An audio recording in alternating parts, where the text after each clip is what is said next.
malinaw na si Go Huaping ay si Mayor Alice Go. Tingnan nyo lang yung picture ni Go Huaping. No? Talagang hawig na hawig at kamukhang-kamukha nyo yung bata doon sa application. Dahil dumating dito si Go Huaping ng 13 years old, talagang wala silang maipapakitang birth records at walang maipapakitang school records.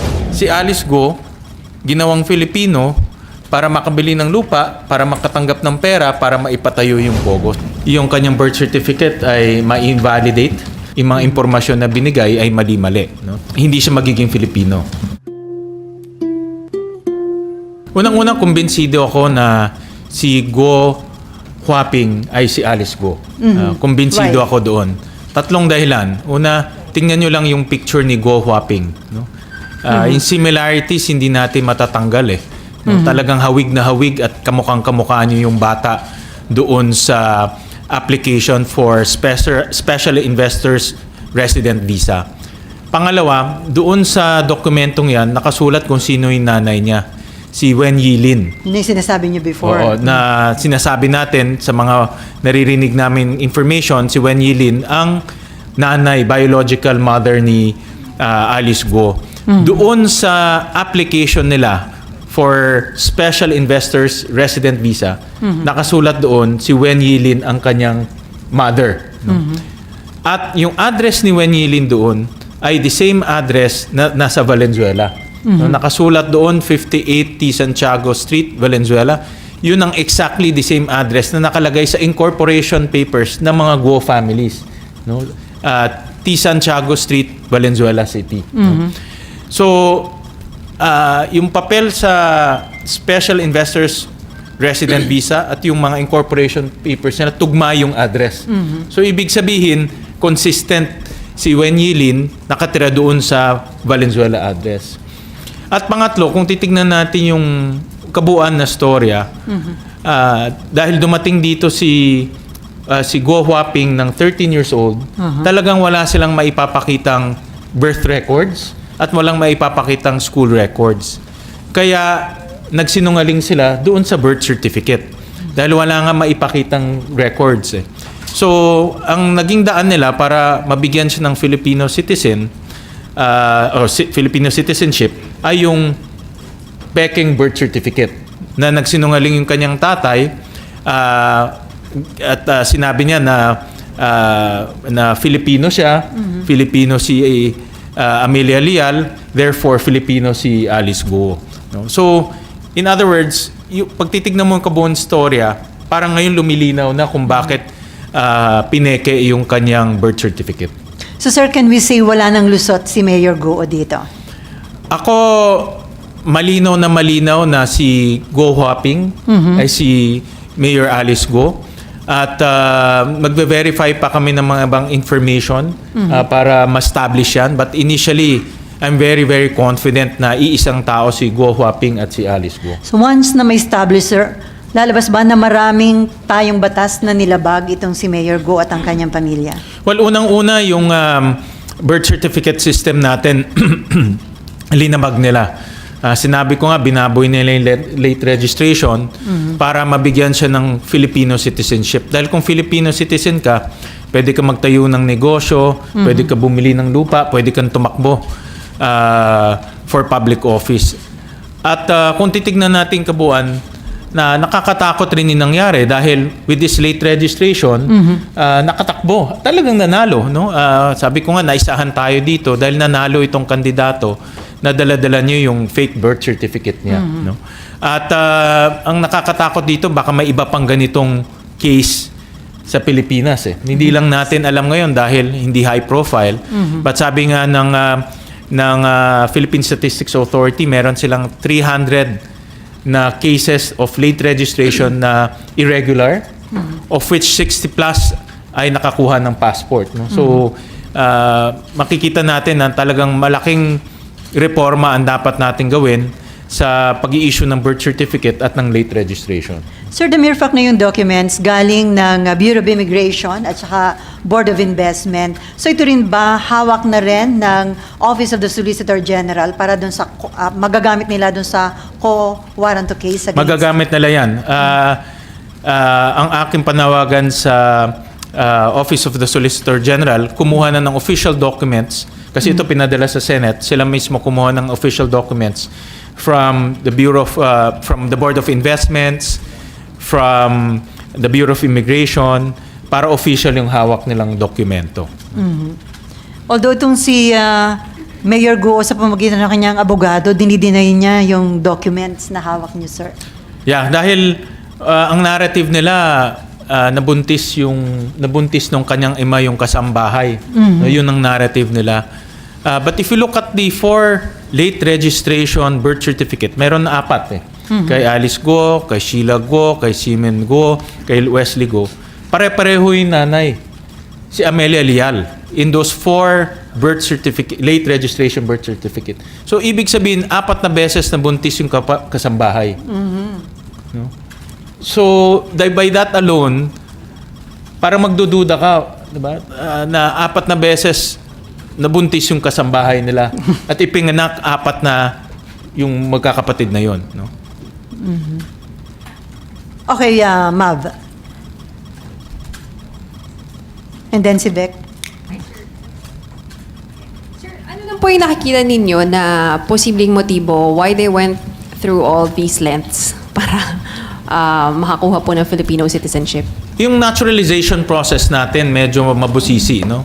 For obvious reason, gusto nating yung mga dayuhan na gusto maging Pilipino, gusto natin masigurado na may contribution sila sa ating bansa at magiging mabuting mamamayan sila ng ating bansa. So may proseso dyan, no? Judicial, administrative, and legislative.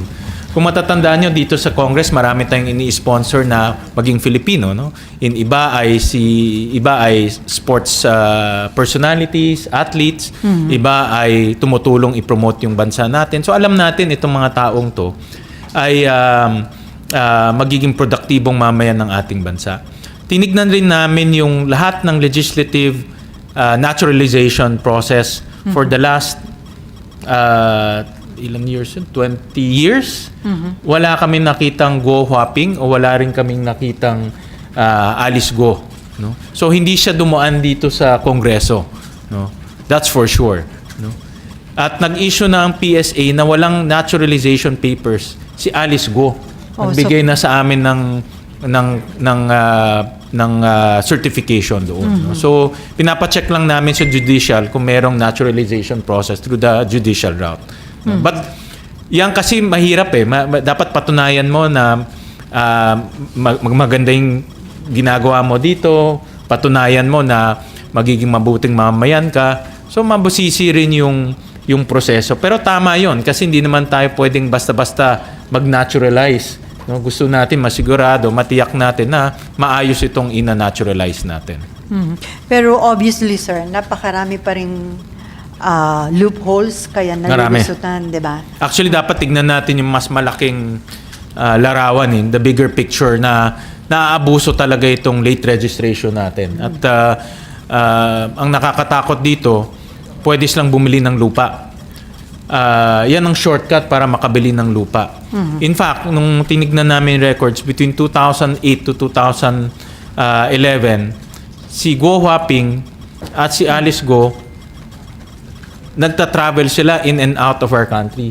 So, ibig sabihin, ginamit ni Go Huaping yung kanyang Chinese passport at ginamit rin niya yung kanyang Filipino passport in and out of our country. We have the passport numbers on record. So, dalawang passport meron? Dalawang passport niya. No? Tumigil lang siya lumipad noong 2011. No?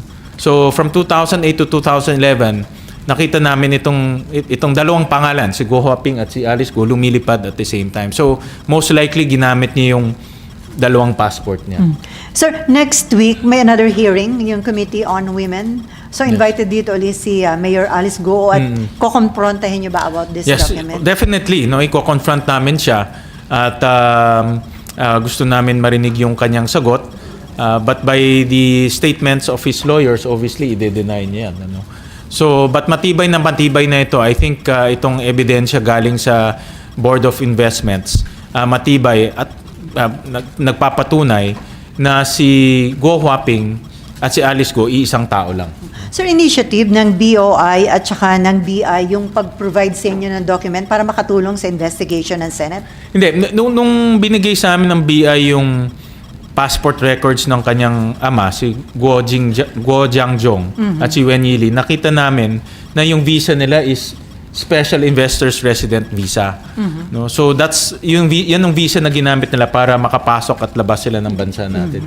So hiningi namin sa Board of Investments yung mga supporting papers nito. At yun, pinadala nila itong mga supporting papers ng application. No? At yun na nakita ninyo. At yun na nakita. Actually, marami yun. May mga iba pa siyang kapatid doon. No? Doon sa supporting papers. Okay, Mav, and then Vec nga pala. So, sir, yung apat na magkakapatid, nandun po sila lahat sa dependents? Tatlo. Doon sa pinadala ng Board of Investments. Ito yung aking personal na analysis. Si Wen Yili, may 3 anak. Pero si Guo Jiangjong, may ibang kasama o ibang asawa. No? So dalawang groups ang pinadala. Yung group ni Guo Jiangjong na may asawa at anak, at pinadala yung kay Lin Wenyi na may mga anak rin. No? So dalawang groups ang pinadala. No? So ang aking pag-aanalisa, si Guo Jiangjong may asawa at si Wen Yili ibang May iba din. pamilya. O kinakasama niya o asawa niya. Hindi ko lang alam kung they are married or not. No? Pero definitely kinakasama niya yun. No? At sinabi rin naman sa mga press statements ni tawag ko na Guo Huaping. Ni Guo Huaping. Salit na Alice Guo. Guo Huaping na si Wen Yili ay kinakasama ng kanyang ama. No? So, inamin niya naman yun eh. No? So, parang nagtutugma yung story na yung kanyang ama may 2 pamilya. That's my own personal analysis based on the records. Okay, Vec. Sir, ang sabi po ng abogado ni Mayor Go, hindi malayo naman yung itsura nung picture doon sa passport kay Mayor Alice. Anong masasabi niyo po doon? Well, para sa akin, hawig na hawig eh. No? Hawig na hawig. And again, the next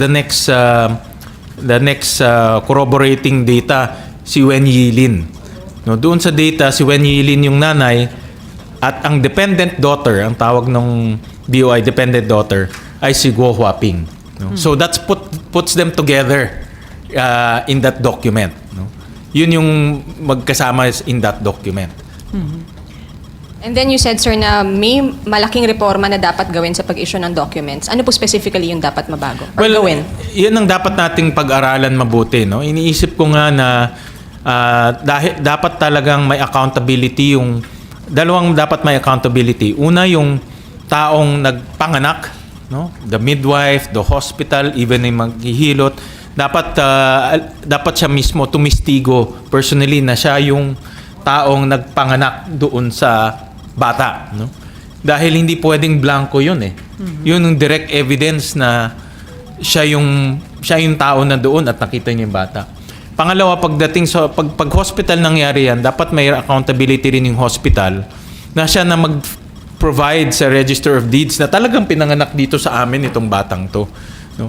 So nawala yung link na yun eh. Kaya if you look at the late registration, yung hilot walang may pangalan pero hindi natin alam kung nasaan.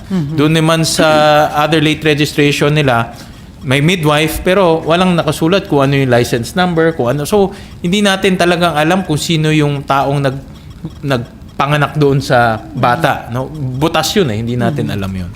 Pero sir, bakit kaya hindi tunay na birthday nila nilagay doon sa birth certificate na kinusaan? That's a very good question. Si Alice Guo at this time is 34 years old, not 37. No? Based on sa birthday ni Guo Huaping. At nung 2000 and nag-issue yung kanyang late registration 2005. At that time she was 19 years old. So hindi pa pwede.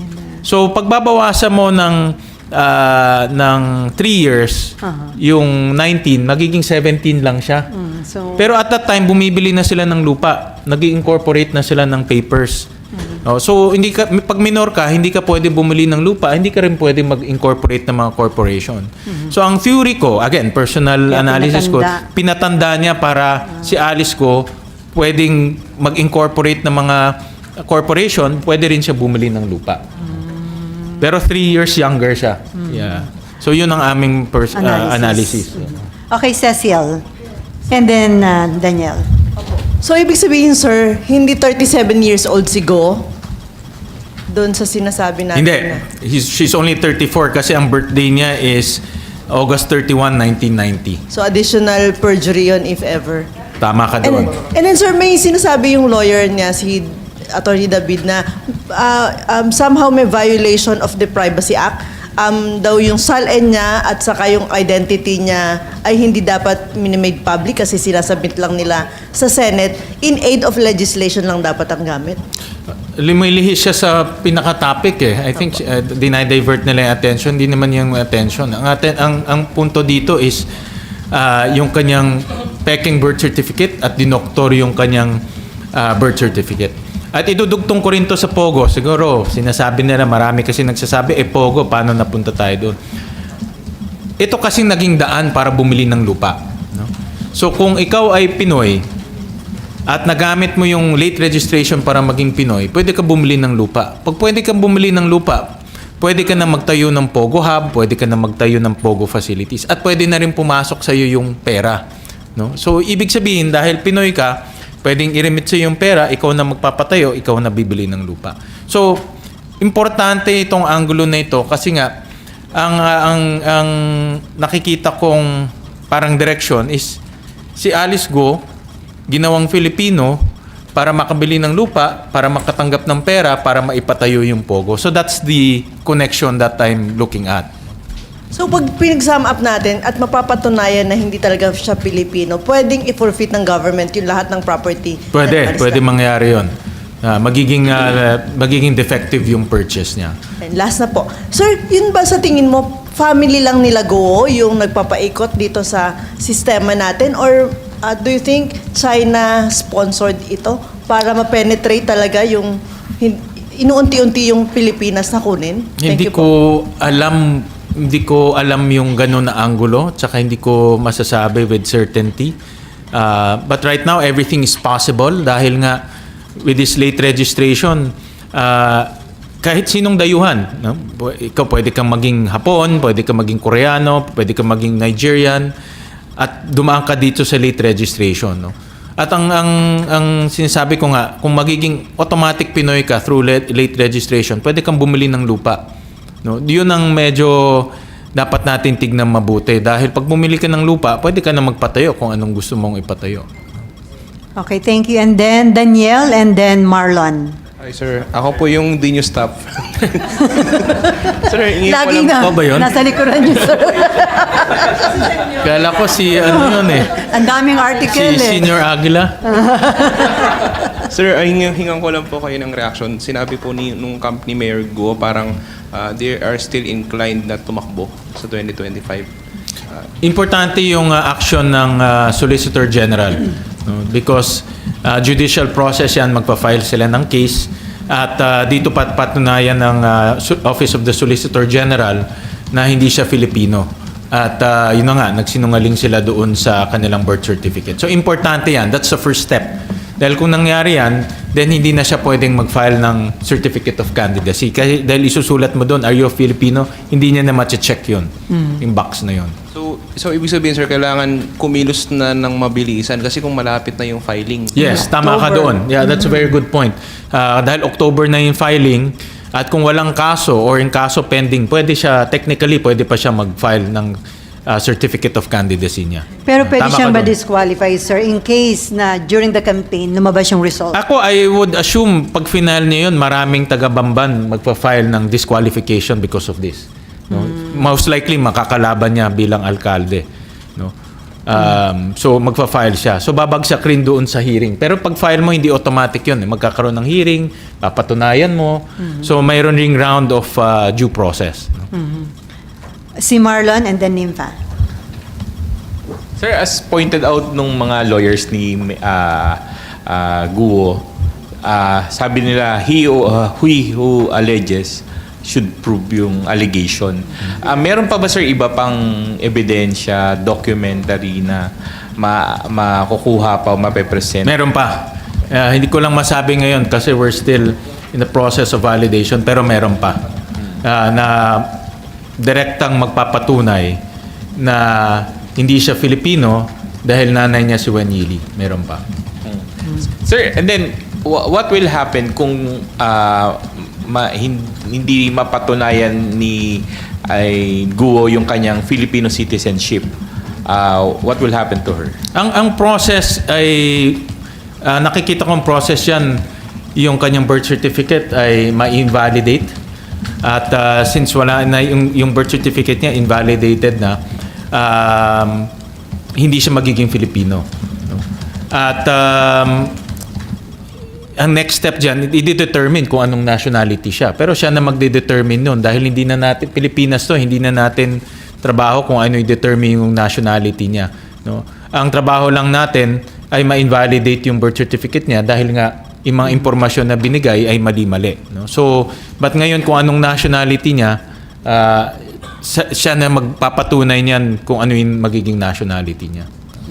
Sir, yung in connection dun sa tanong ni Mav kanina, we all know that Pogo only came into existence 2017 2019. Doon talaga sila dumami. But there were acts committed by Guo and her father, their family, way before nung nagkaroon ng Pogo sa Pilipinas. In fact, as you earlier mentioned, nagtayo na sila, nag-incorporate sila ng iba't ibang company na it would appear na hindi naman kumikita ng malaki. Ano, sir, yung tingin nyo yung dahilan bakit niya nila dadayain yung citizenship ng mga anak, magtatayo ng company na maliliit? Do you think this part of what you previously mentioned na money laundering yung activity talaga? Hindi ko lang masabi ngayon, no? But I had a meeting with AMLAC last Friday. Nagpa-brief ako. Hindi ko lang masabi ngayon kasi I told them I'll treat that as an executive session because ongoing pa yung investigation. But definitely mabigat yung angulo ng money laundering. And we'll request AMLAC to present their findings kung kaya na next Tuesday o kung ano pang pwede nilang i-present. But definitely yung angulo ng money laundering mabigat yun. No? At I hope that AMLAC can already present some of their preliminary findings on sa hearing. No? But yung angulo na yan should be pursued. Dahil ang kinakatakutan ko, pag itong money laundering hindi natin mapipigil, pumapasok ang pera na hindi natin alam saan nanggagaling. At nagagamit yan sa politika, nagagamit yan sa iba pang hindi tamang bagay. Dahil hindi mo alam saan yung source. Hindi mo rin alam saan ang paggastos. No? At kaya if you look at the financial statements, talagang wala kang makikita doon. Pero makikita mo naman sa lifestyle ni Guo Huaping. Nakikita mo naman yung kanyang campaign, no? Nasa social media yun. Hindi ordinaryong kampanya yun. No? Yung bumababa ka sa helicopter, hindi ordinaryo yun. No? So, definitely may pinagkukunan silang pera. And then, Nympha. Sir, sa mga recommendations ng committee, likely ba kasama yung pagsasampa ng kasong perjury against the mayor? Possible yan. Possible yan. Lalo na sa kanyang father. Sinabi na rin yan ng PSA, no, na pwedeng mag-file ng perjury against the father kasi yung father ang nag-file ng late registration birth certificate. At nananawagan din ako sa PSA na laliman pa yung investigasyon nila sa sindikato na nangyayari sa loob ng mga civil registrar. Ako naniniwala ako na merong sindikato sa loob dahil hindi to the first time. No? So ang PSA dapat should investigate also dahil sila yung naging butas At hanggang ngayon, tuloy-tuloy pa rin yung late registration. Kung hindi nila ma-investigate kung sino itong mga sindikato, tuloy-tuloy rin tayo nag-i-issue ng fake birth certificates. Sir, kay Mayor kasi, di ba, nung una dininay niya na meron siyang mga kapatid, pero eventually inamin niya Kasi kasama Correct. niya pala pa-abroad yung isa sa mga kapatid. Si Sheila Guo. So merong inconsistencies or Correct. lying. So, yun ang magiging basis din, sir, ng recommendation ng perjury. Pwede rin yun. Dahil nga the first hearing talaga completely outright denial doon sa dalawang kapatid niya. Pero nung second hearing, bumaliktad siya. No? Na kilala niya pala at pinoprotektahan raw niya yung mga kapatid niya sa intriga. No? Pero hindi, palusot na lang yun sa totoo lang. No? And meron din kaming doon din sa incorporation papers ng mga Guo family. Ang presidente, si Alice Guo, ang treasurer or corporate secretary, si Sheila Guo. So nakita namin na itong dalawa, hindi lang sabay na bumabiyahe, magkatrabaho rin. No? So obviously nagsisinungaling siya. How about contempt, sir? Contempt. Possible yan. Pero sir, kasi dun sa dalawang hearings, nire-raise na lagi na nagsisinungaling si Mayor Guo, pero bakit hindi pa ho siya nako-contempt? Possible yan. Binibigyan, dahil nasabi ng chairman, dahil nga public officer siya, binibigyan rin natin siya ng, kumbaga, ng leeway para ipaliwanag yung sarili niya dahil lingkod bayan rin siya. No? But since ngayon, suspended na siya, no? Pag kinontempt siya, hindi na siya mayor May vice mayor na nag-ooperate o nagpapatakbo ng banban. So, posibleng mako-contempt siya pag nagsinungaling pa rin siya. No? Dati kasi pag nagsinungaling siya, na-contempt siya, incumbent mayor siya. But since suspended na siya at merong OIC mayor, possible na i-contempt siya pag tuloy-tuloy pa rin yung pagsisinungaling niya. Contempt and detained here in the Senate, sir. Yes. So sir, possible na patong-patong na kaso kakarapin ni Mayor Guo. Di ba, non-bailable ba yung sa human trafficking na... Yeah, kaya before I answer that, kaya gusto ko ulit ibalik yung DNA.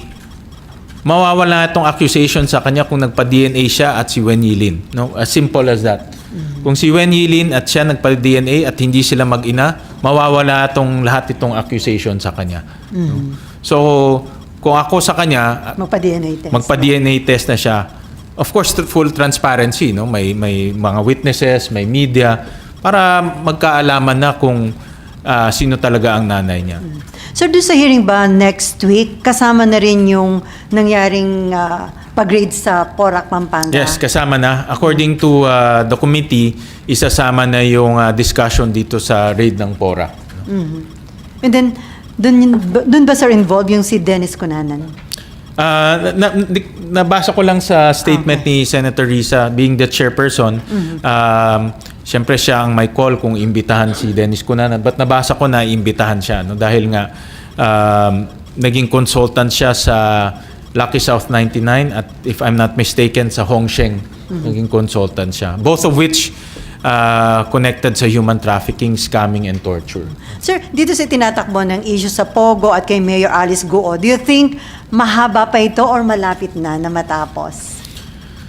I hope na malapit na matapos dahil makikita natin hindi lang human trafficking, scamming, torture ang nangyari, pati yung pag-aabuso sa proseso at sistema natin sa late registration. Nakahanap ng butas itong mga criminal syndicates Kung hinayaan natin sila at wala tayong gagawin sa late registration natin, magiging Pinoy ang mga sindikatong yan. Hindi malayo na magiging Pinoy sila kasi nakakita sila ng butas At ang late registration, LGU ang nagpapatakbo niyan. So we're talking about 1,600 civil registrar na pwede nilang puntahan at suhulan. No? Dahil anywhere pumunta ka doon, pwede kang i-issuean ng late registration birth certificate at automatic magiging Pinoy ka. Okay, last two question, Marlon and then Nina. Sir, dun sa research nyo, meron din ba kayo nakitang similar information sa mga nakuha ni Sen. Risa regarding the role of former and present government officials sa operation ng Pogo sa Porac and Bamban? May mga names na na-float during the executive session but hindi ko masasabi. No? But may mga names. No? Nabanggit ko nga na marami ng connection ng Pogo, yung Pogo, yung Galamay na kumakalat na may mga names sa political circle. No? And also, may nabanggit din po kayo na parang lumalabas, ang PAGCOR pa yung weakest link doon sa among government agencies that you ask for help para investigahan tong Pogo industry. Definitely sila yung, dahil nga sa conflict of interest nila, hindi nila nagagawa yung regulation ng mabuti. No? Kasi yung conflict of interest nila, may regulation power sila at may operation powers. Kumikita sila sa operation, pero sa regulation naghihigpit sila. At nakita ko ito yung isa ring butas ng PAGCOR, isang weakness ng PAGCOR, na hindi nila nare-regulate itong mga Pogo mabuti dahil kumikita sila sa kabilang banda. Gusto nila as many Pogo as possible. Bigyan kita ng halimbawa, ito lumabas rin sa committee hearing, na yung incorporators ng Zunyuan at ng Hongsheng, lahat peking address at peking tao. Hindi mahanap ng committee secretary kung nasaan sila. So, dapat ang ginawa ng PAGCOR dyan, inisa-isa nila mga incorporators. Pag nakita nilang peke at hindi mahanap yung address, kaagad wag nabigyan ng lisensya. Pero yung Hongsheng at Zunyuan nabigyan ng lisensya. Kaya naka-operate pa sila eh. Naka-operate pa sila. Sir, should they be held liable for that? Accountable rin sila, definitely. That's why hindi lang natin titignan yung accountability ng mga sindikato or ni Go Huaping. Accountability rin ng PAGCOR, even PSA. Dapat accountable rin sila dito dahil nga nakita natin na napakalaking butas sa sistema natin itong birth certificate at late registration. At paano sila, sir, panagutin? Sinong magpa-file ng... Well, nag-file ako ng resolution to investigate itong late registration gap natin, o late registration problem natin. Para sa akin, mas malalim pa ang dapat nating imbestigahan dito sa late registration. Makita talaga natin kung ilang late registration ang mabigyan at ilang doon sa late registration kumuha ng passport.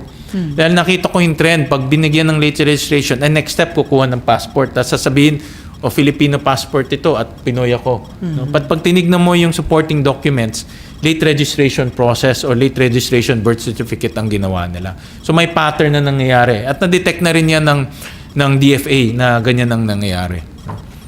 Meron ba, Maron? Okay, ninyo. Doon po sa pag-apply nila sa SRD, na-establish kung magkano lang yung pinasok na pera nung tatay kasi may declaration doon, di ba, ng pera na dapat lang ipasok dito. Magandang tanong yan. Wala pa akong dokumento dyan. Pinapasubmit rin namin yung dokumento tungkol sa investment. Tapos kung ano-ano mga investment yung tinuntahan ng pera. Doon kay Wen Yilin, ang investment niya ay sa Valenzuela. Doon nakasulat doon. At yung company niya, embroidery company. No? So yun yung nakasulat sa Special Investors Resident Visa. But yung as to the amount, wala pa kaming hawak na dokumento doon. Tapos ngayon, sir, yung iba pa nilang business, enough ba yung pinasok nilang pera para mailipat at makapagtayo pa ng iba-ibang korporasyon? Doon sa papeles na nakita namin, hindi kumikita yung kumpanya nila eh. No, kung kukita lang, mga 100,000, 200,000, yun ang nakita namin. At binavalidate namin yan sa BIR. No? Ipapakita nilang namin yan during the hearing. Dahil ang ultimate, dapat kung kumikita ka, nagbabayad ka sa BIR ng iyong income tax. No? So, yun ang aming binabangga. Ang hawak lang namin yung SEC papers kung saan dinideclare mo rin doon yung kita ng kumpanya mo. Pag kumita ka, ifa-file mo naman ng tax return mo para magbayad ka ng buwis. So, ibig sabihin, sir, hindi kayang ipaliwanag ng pera nilang ipinasok at yung kanilang buhay na sistema ngayon sa Pilipinas? Iba kasi yung dinideklara mo sa SEC at sa BIR, iba rin yung pumapasok na pera. No? Magkahiwalay ito. Pwede kang nalulugi sa declaration mo, pero yung perang pumapasok sa'yo malaki. Amlak naman na nakakakita nun. No? At based sa information na ibinigay nila, malaking posibilidad na may money laundering. Ngayon, as to how much at yung detalye, hayaan ko na sila mag-explain. Sir, yung mga bangko ba hindi po pwedeng panagutin dahil under the AMLAC law? Kailangan silang mag-declare, di ba? Kung meron ng sumobra yung pagdi-deposit sa isang... Tama ka dyan, no? Dalawa kasi yung dinideclare ng bangko, yung suspicious transaction at yung covered transaction. Tama ka dyan. May angulo rin na pagkukulang ng bangko sa pagbibigay ng on-time information. dapat tignan din yan. Dahil importante, halimbawa, diba, lahat naman tayo dumadaan sa know your, una-una yung KYC, know your client. No? Alamin mo kung anong pangalan niya, saan siya nakatira, sino nanay, sino tatay. So lahat yun, kukunin ng bangko. Pangalawa, pag ang transaction mo more than 500,000, tatanungin ka na, saan galing yan? Nagbenta ka ba ng lupa? Kumita ka ba sa kumpanya mo? Dividendo ba yan? I-declare mo lahat yan. Pag hindi mo din na-declare yan, nagiging suspicious transaction yan. Ibibigay lahat yan sa AMLAC. No? So lahat ng information, yung ang tawag ko cash flow, in and out, AMLAC ang nakakakita niyan. So hiwalay yung declaration sa SEC at BIR, hiwalay yung sa AMLAC. Okay. Last na lang yung kay former Secretary Roque na doon sa isang raid, di ba may nakuhang dokumento na nagdi-declare nung pati yung EA niya ginagastosan ng ating pamahalaan.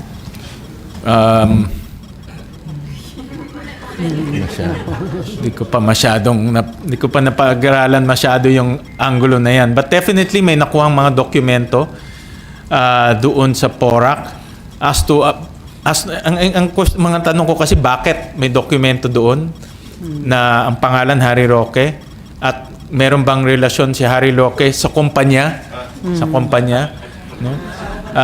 Doon sa Lucky South 99. Hindi ko pa honestly hindi ko pa nakita yung mga dokumento doon. So, i-check niya, sir, kung protector o abogado siya ng mga kumpanyang yon? Well, chine-check namin lahat. No, let's put it this way. No, lahat ng mga lumalabas sa pangalan tinitignan namin, vina-validate. At ang importante dito validation kasi ayaw rin nating magkaroon ng pag-akyusa na wala namang basehan. No? So, mga raw documents to na pinag-aaralan pa lang ngayon. No? So, ipapatawag din si Roque ng Senado. Chairman lang ang makakasagot niyan. No? Thank you, sir. Okay, Nympha. Nympha. Junior, sir. Juniors. Sir, isa lang po. Bukod po dun sa pag-cancel nung Filipino citizenship, kung sakaling mapatunayan, possible din po kaya yung deportation? Possible yan. Dahil kung hindi ka Filipino, dapat may visa ka dito. At since hindi naman nag-issue ang DFA ng Bureau of Immigration and DFA ng visa, then wala kang karapatan na tumira dito sa ating bansa. Dapat lumabas ka. Now, ang question, saan ka pupunta? Kasi we have to, siya mismo, dapat establish niya kung ano ba yung nationality niya. No? Kasi ang missing link nga yung nanay. Pero sir, ipadideport ba agad? Paano kung may mga violations siyang ginawa dito? Papanagutin ba siya or pala enough na yung palabasin ng Pilipinas? I think titignan siguro, ang mangyayari dyan, magpa-file ng kaso. Yung mga iba't ibang ahensya. Depende sa kasong ipa-file. Pero isa nga dyan, yung parang lumalabas overstaying dahil hindi ka Filipino. No? So, titignan lahat yung mga kasong yon. And sir, hindi... Okay. Ay, Teka, sana madam. po. And sir, hindi lang si Mayor Alice, pati yung family, yung buong family ng Guo. Well, based sa Bureau of Immigration, wala na dito si Guo Jiangjong. Wala na rin si Lin Wenyi. Hindi pa namin na-check yung mga ibang personalidad. No? Pero yung dalawang allegedly magulang niya, wala na dito. Thank you po. Okay, Raymond? Sir, paano pakasal sa Filipino citizen? Filipino talaga, si Mayor Alice. Naisip ko rin yan. No? Pakasal. No, naisip ko rin yan. Pero parang act of desperation na siguro yun pag gagawin. No? Hindi naman yun yung naging punto eh. No? Prospective na yun. Pero hindi naman mawawala yung liability mo sa mga ginawa mo in the past. Hindi naman siya natural. Pwede ba yun? Hindi siya natural bone, sir. Kapag napangasawa Pinoy, magiging Filipino citizen Pinoy na rin siya kasi siya. asawa niya Pinoy eh. Pero hindi naman mawawala yung mga ginawa. Halimbawa, nagpakasal ka, yung mga ginawa mo sa una, liability mo pa rin yun. Yung mga sa prospective lang naman yung kasal. Yan ang claim. Yan ang claim. Sir, before... Hindi siya naturalized. Okay, Jan. Parang ganun. Protecting Para sa mga stateless person. I have to review yung mga batas na gano'n. Medyo complicated nga kasi kung ma-revoke ko yung kanyang birth certificate. No? Unless yung kanyang Chinese passport is still outstanding. Yun ang hindi ko Hindi natin alam. No? Okay. Yung last time na ginamit ni Guo Huaping yung kanyang Chinese passport is 2011. No? So merong passport number doon.